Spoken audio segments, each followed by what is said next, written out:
Andrew Wrigley, and this is our fifth segment in the series How to Make a Shoe by Hand. This segment will cover the making of the lining and sewing it in with the top bead. So let's begin.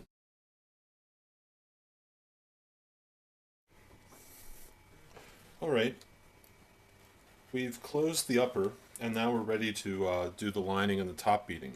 The top beading finishes off the top edge, and it will be made out of the same calfskin, folded over and skived and tanned, and we'll cut kerfs in it so it will bend. And it'll also reinforce the top and make it stronger so that it won't stretch. It'll be quite strong. If you don't use homemade top beading, if you use commercially prepared kangaroo top beading, that's a very good product, but you need to add this Grosgain tape. It's like a seam making tape that you can buy at fabric stores, and it's very strong and it will prevent the leather from stretching. So you have to put that inside the shoe to add strength to it. But we're not going to do that because we're folding over our calfskin, so we'll have the 4 layers of leather, the beading folded over, the upper and the lining, so it'll be strong enough. So I've cut out some strips that are almost 1.5 inches wide. They're in millimeters, they're 30 millimeters wide, and let's skive them.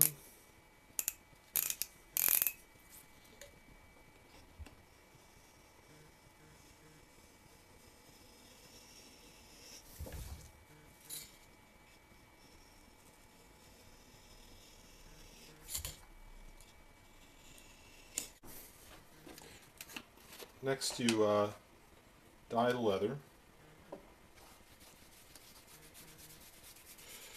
And when you're measuring the leather out, be sure to give yourself an extra 2 inches so that you don't come up short when you measure the opening of the upper. Alright, so apply glue to it. Have a paper towel nearby to clean up, and fold it over, but allow a little bit to show. This will be the side that goes where the brogue holes are, and then the shorter side will go on the inside. And use the hammer to press it into place, and then to give it a good crease. And alright, well, here is the glued top beading, and now we're going to cut kerfs in it so that it can bend. A lot of shoes don't have a top bead, but it's a sign of quality and durability in a shoe, and it looks nice. So finer shoes should have a top bead, and you should take the time to make one for your shoes. That makes, definitely if you're trying to make a dress shoe that's formal, it should be there. Alright, on to the next step. Alright, you have to cut these kerfs in it so that it will be able to bend. So this will go on the facings where the laces go and where the lace holes are, and then it bends. And then you can cut these so that it will bend on the opening around the ankle, and then back to the other side. You can bend down over the facings again. And you make little marks to help you see where it will coincide with that part of the upper. So it goes inside the shoe like this, giving a very smart appearance. And I will glue this in place with the white glue again, on the inside here, right there. And this beading will also go behind the brogue holes. Alright, I'll finish that and show you the next step. Also skive the ends so that they'll make a nice flush appearance and not create any lumps. Well, now I've finished putting the top bead in, and as you can see, this is what it looks like on the inside.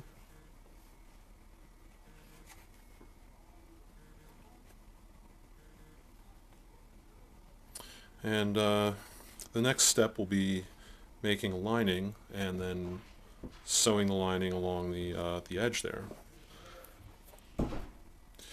Here is a pair of Balmoral uppers that I'm working on right now. It's an Oxford style shoe, and this design is characterized by the what's called the Balmoral line right here that goes all the way around the shoe. And the Balmoral was named after Queen Victoria's estate in Scotland, and the first pair of Balmorals were made for Prince Albert as a pair of boots that would keep the water out when walking on wet ground, and the pattern making was made with this in mind, to have this high seam to protect the foot from moisture. But it became a fashion and caught on, and now when people use the term Balmoral, it sometimes is just simply meant for an Oxford style shoe, but it's a little bit more specific than Oxford. All right, well, on to the next step with doing the lining. So, and here's the inside of my Balmoral upper. All right. Well, here is the lining. It's all glued up and ready to be punched and then stitched. It basically is going to go inside our upper and then be sewn at the top where the beading is. And this is what the pattern looks like. Here's the counter. It fits around like that.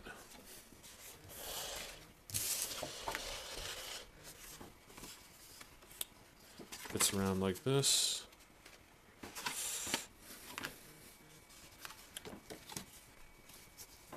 Here's the vamp.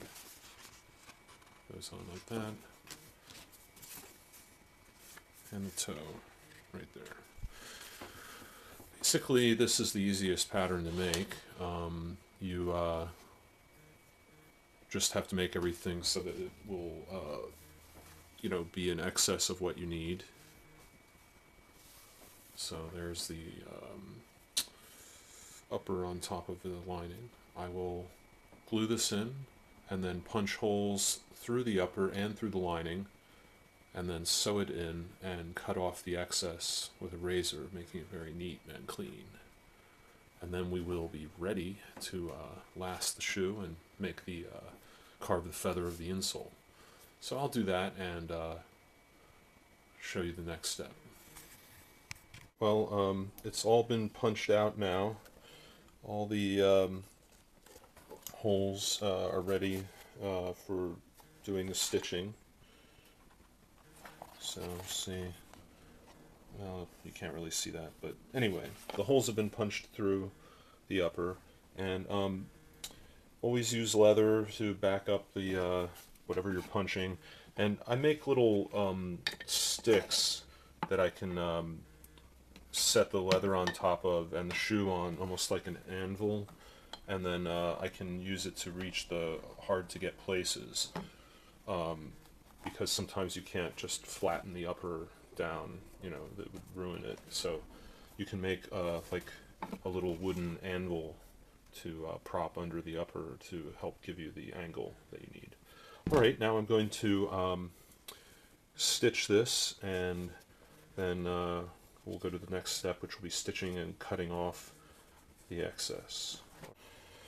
So you have traced out your tongues, and you make the lining wider than the tongue, so that after you glue it down you can cut it precisely. And we're using barge cement to glue it on, and then pushing them against the last to get the right shape so that it glues with a curve. and then I will punch out and stitch this. So there you have it, there are the tongues.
Alright, well, here's the upper. I glued the tongue in place, and next will come stitching it. I will conceal the stitches in this area right here on the facings so that they blend in with the stitches that are already there, and then that will give it some mechanical strength as well as the cement. So we're almost done. So I'll do that and then show you the result. Alright, well, the upper is now finished. Here's an inside look of what I did. I put two stitches there, and as you can see, I just put them in the same holes that are visible on the facings for a nice neat appearance. So the tongue has been glued with leather cement, and more importantly, it's been mechanically fastened with thread, so the tongue will not move out of place now.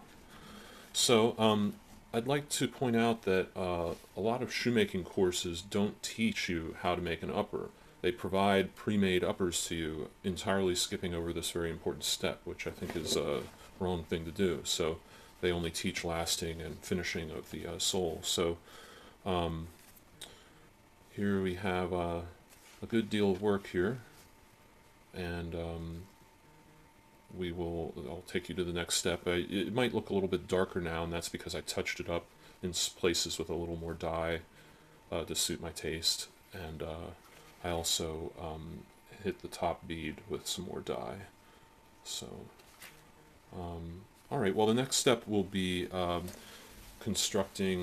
you how to construct an insole and carve a feather, and I'll be wetting this and putting it on the last to try to get it into shape for when we do the lasting demonstration. So this has been Andrew Wrigley. I hope this has been some help to you, and keep clicking and skiving. I forgot to mention that you should punch out the holes on the facings before you put the tongue in. That will make it easier for you. Alright.